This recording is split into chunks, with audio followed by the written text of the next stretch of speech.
La France était scandalisée il y a quelques jours après l'énorme teuf illégal à Joinville-le-Pont, en plein Covid. Mais franchement, on est des petits joueurs. En Belgique, ils font beaucoup plus fort. Pour suivre cette affaire plutôt embarrassante, le week-end dernier à Bruxelles, la police est intervenue dans le quartier gay de la capitale pour mettre un terme à une partie fine en plein confinement. Une partie fine, oui, bon, une grosse partouze, hein, une orgie qui fait la une des JT et c'est plutôt rare.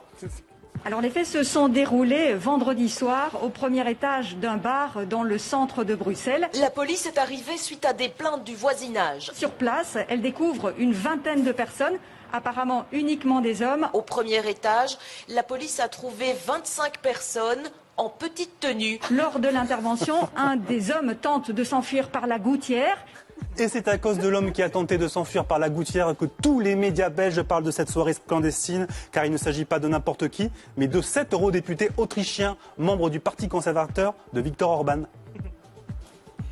Un parti conservateur ouvertement opposé aux droits des homosexuels. Le plus étonnant, c'est que József Szájev est l'un des architectes de la nouvelle constitution hongroise.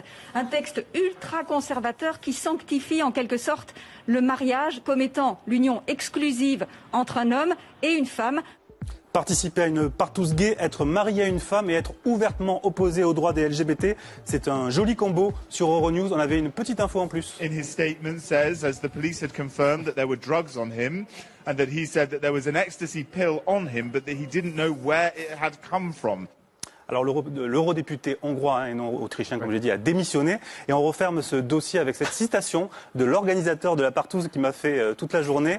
Tout à coup, plein de policiers se trouvaient dans mon salon, carte d'identité tout de suite, mais nous ne portions même pas de slip. Comment pouvions-nous, dès lors, montrer notre carte d'identité ?